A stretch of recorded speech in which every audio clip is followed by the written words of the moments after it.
Hello, and welcome back to A Better World. This is your host, Mitchell J. Rabin, and we're very glad you're joining us again today. Today we're going to have another very interesting show.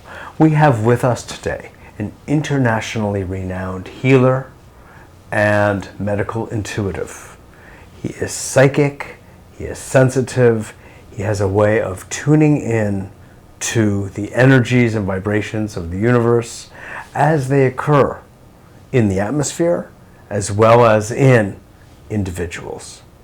Antonio Silva from the United States has a very interesting background and ancestry where there have been other sensitives, other healers in his parentage on both sides of the family. And he too embodies this beautiful, beautiful gift. He's been working with people around the world for over 30 years, some in person, some by telephone. And the stories he has to share with us about the effects that he has had on people, their health, their well-being, themselves psychically, are truly beautiful.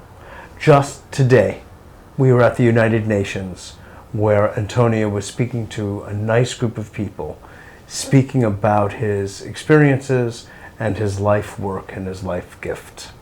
So we're very pleased to have you today, Antonio. Thank you. My pleasure. My pleasure. Absolutely. Good. So just tell us, if you would, a little bit about when in your life you discovered this unique property, this unique gift of yours. It took place in my early life, around the age of 8 or 9 years old. My experiences that awakened me, as I like to say, began through dream time. If I was to say to you, picture in your mind falling to sleep, picture everything disappearing and just brilliance, beyond the brilliance of the sun, manifesting where you were cognizant, and with that, a sensation, much like if someone was to take a plug and accidentally touch it as they pulled it out of the wall and receive a shock. That sensation, coupled with that brilliance, would take place within me. I couldn't stop it. And I would awaken from it as a young boy. When this began... When you were in the dream? Yes. You would have this kind of electrifying experience? Yes, I would. Of that magnitude? Yes. And then you would wake up, and then? In my waking state, what took place was that I began to note within my own family. I could look at members of the family and start to tell them about events regarding my mother's family, my dad's family, aunts, uncles, and even little friends that would have then been in grammar school with me when I would go to school and talk to them about their moms or dads. Invariably, they would then tell me that I was right about this piece of information regarding their dad, right about that piece of information regarding their mother's shoulder or a part of their body, that I would say to them, your mom or your dad has a problem over here or a problem over there, and tell them of these events. Then they would come back and tell me, you were right, as would my family indicate I was right about the events for the people in our family.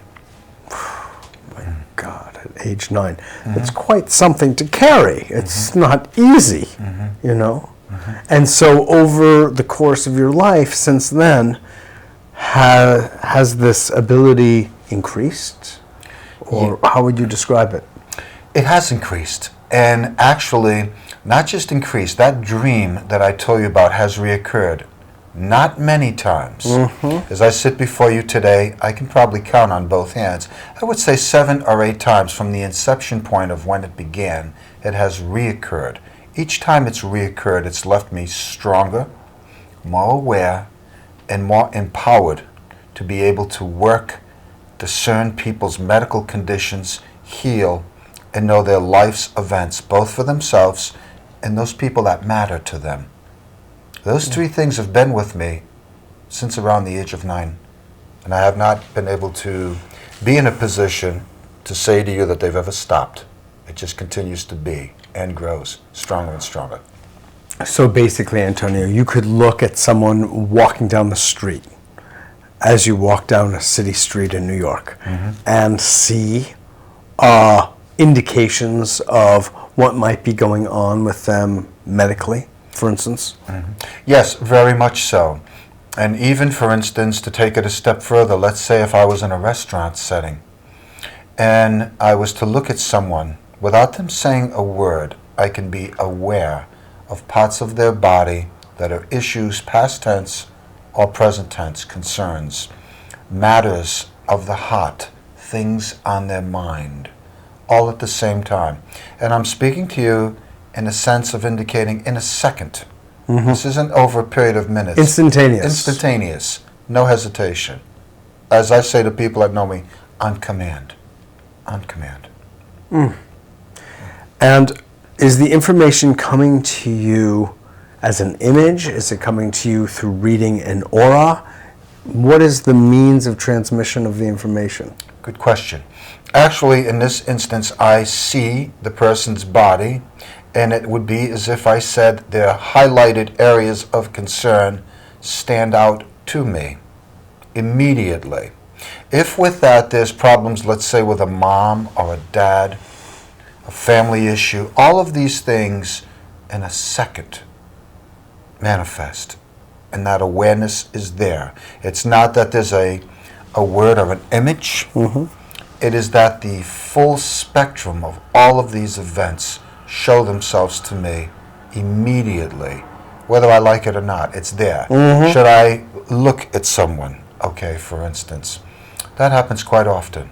I imagine it would be somewhat frustrating to have access to so much knowledge, information and knowledge, and say, oh my God, I see that this person might be, actually dying in a year or 6 months, or, they have a concern about their pet or their mother or father, and that you're walking around with that, and just how many people can you actually disclose all of this to? And you also are inhibited by the idea of being a stranger to somebody and just walking up to them and saying, I'm sorry to say, but, your uncle is in some trouble or something, bring him to, a healer when you get back to town. You know what I mean? There's Absolutely. How do you deal with that? It is tricky. One of the things I do with my clients, or anyone, if they come to me professionally, or even if I meet them casually, I'll ask their permission. How would you like me to talk to you? Good news, bad news, or all of the news? I never just arbitrarily begin to speak or say things to people. You ask permission. I ask permission. I understand completely. That's a very responsible way of handling this. But for all those people in the sea of people every single day that you probably see or speak to on the phone with, who you're perceiving all of this, and you really aren't, in a sense, authorized to say a word.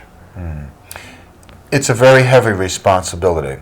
Let me tell you a quick story. Yeah. There was a family in Canada that if you went to my website, you would see their testimony of their daughter.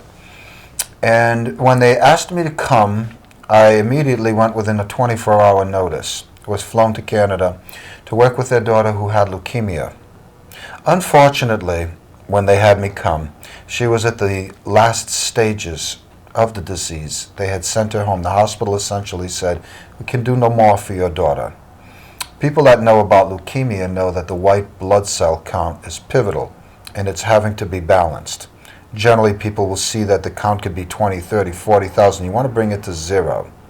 When I went through the door and I arrived at the home, I had indicated to Mom and Dad, I'll spend 3 days with your daughter, possibly 4, but let's see how 3 go. How would you like me to work with your daughter? How would you like me to speak to you as I continue?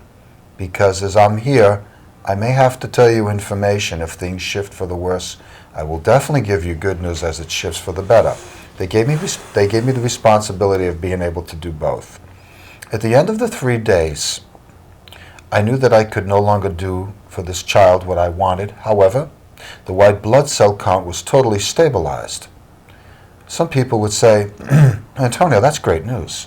Where's the bad news there? The bad news was that I also was able to discern and be aware that all that I could do for this child was complete, and that it was their time to pass. I prepared the family. I sat them down and said, all that I can do is complete. They were amazed because the daughter appeared to be fine. They even filmed her playing with rabbits. Her energy levels were back to normal.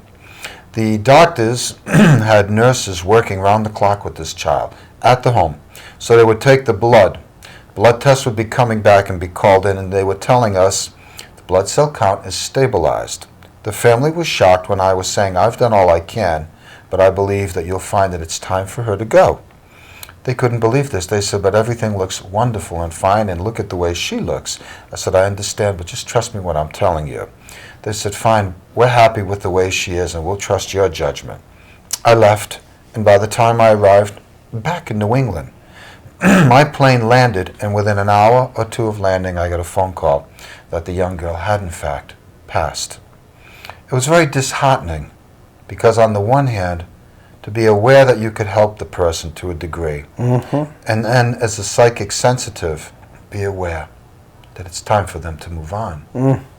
That responsibility for me, stays, Sure. and you have to be able, if you're in this work, to be able to speak to parents and loved ones, put this information out to them in a way where it doesn't hurt them, and still be able to heal to the degree that you can the person that you're involved with. Exactly. And bring balance. Exactly. A very heavy responsibility. Surely, surely. And on the other hand, you're positioned to bring a tremendous amount of healing, clearing, balancing, and as a result, joy Yes. to many people who had given up because the medical community stated they could go no further. And through your work with them, new hope emerged that led to life. So, Yes.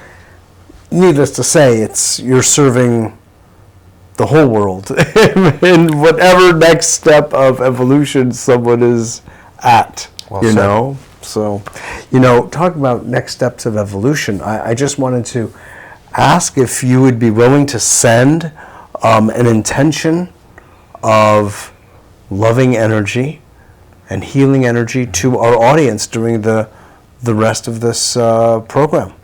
Absolutely. I would be happy to. And to your viewing audience, as I sit here for the balance of this show, though I speak with you, I want them to know I will be sending out from within myself that energy to the world, not just to one or two people, not to the people in New York, to the world.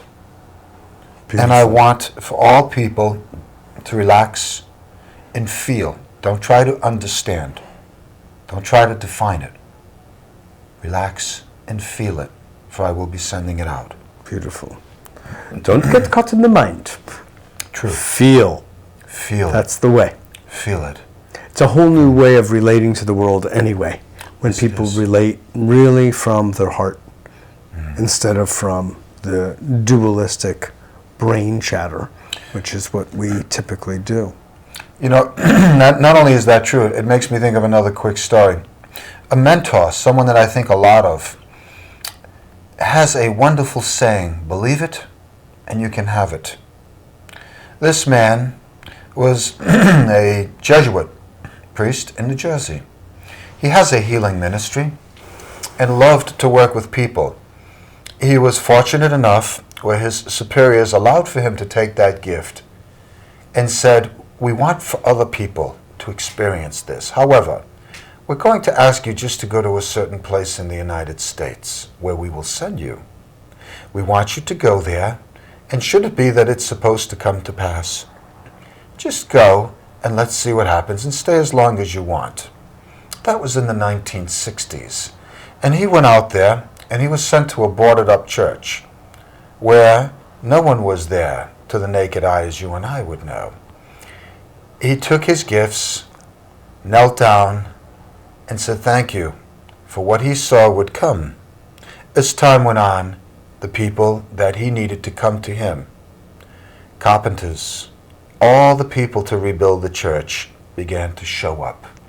He visualized in his mind's eye miracles, the likes of which people wouldn't believe. A church full of people, standing room only. When as time went by, all of these things began to manifest. He's still there to this day. People being raised from the dead, people having all kinds of miraculous healings. All of these things took place. He doesn't take credit. He would smile, and he still walks around with his jeans and t-shirt on, and he would say simply, believe it, and you can have it. It is my philosophy. I've been in situations, I was in a hospital once, a woman was at my show, one of my gatherings, and I pointed her out in the audience. I said, please stand up. I said, you're very sad tonight. I see someone very close to you, looks like a child connected to you. They're in a situation in a hospital as we speak. And she began to cry, and she said, that's true, it's my son. And he just fell down literally at work as a mechanic one day, just collapsed. And they took him out, and he was in Rhode Island Hospital at the time where I was residing.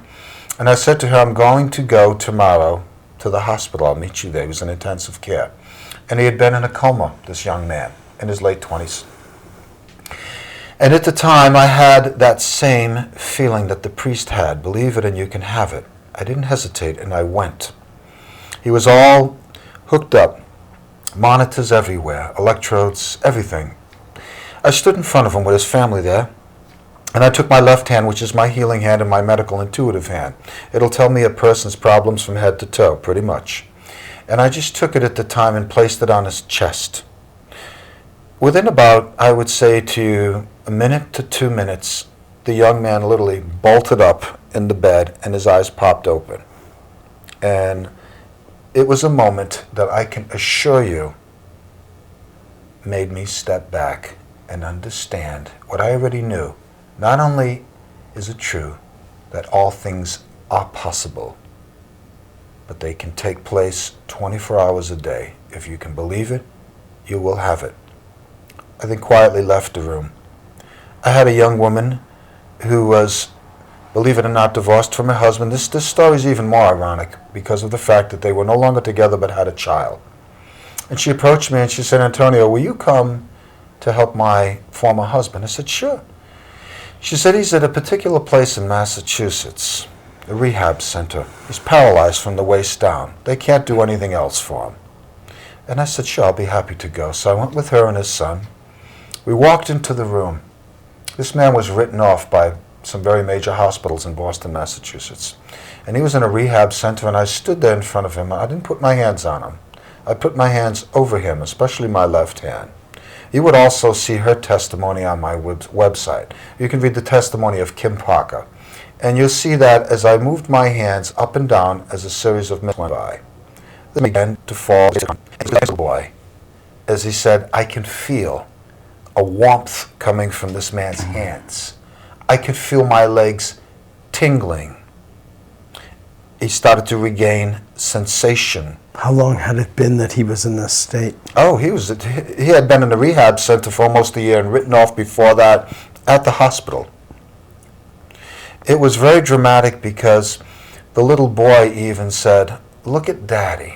I can't believe what I'm even seeing. And the husband then said to the wife, my stomach is kind of in pain in here, in this lower area. And you could see where it was distended or bloated, okay? Mm-hmm. And I put my hands over his stomach, and within a couple of minutes, I'd say 2 minutes or so, his stomach began to settle down, almost as if the air being taken from a balloon was being let out. The whole family was very emotional. The next time I saw that young man, he was walking around with a cane. And let me say something. Not 100%, but surely much better than the state when I met him. He was functional. He was functional. Well, I qualify it because in this work, Mitchell, as I'm sure you know, sometimes people, and I'm happy they expect the miraculous, but it's understandable that sometimes their loved ones or their friends or those that I'm there to be of help, they're not going to be 100%, but boy, if you are in that state, anything that determines a degree of resolution is worth its weight in gold. Absolutely. So I tell people I'll do all that I can, all that I can. You shoot for the stars, Antonio, and you land where you land. That's right. No, that's well said. Go with full, sincere belief, as you keep reiterating, and see what happens. What is there to lose? Nothing. Nothing. I like to say to people, when you walk the earth, understand you never know from day to day who it is that could cross your path, that could change your life. A quick story. In an instant. In a heartbeat.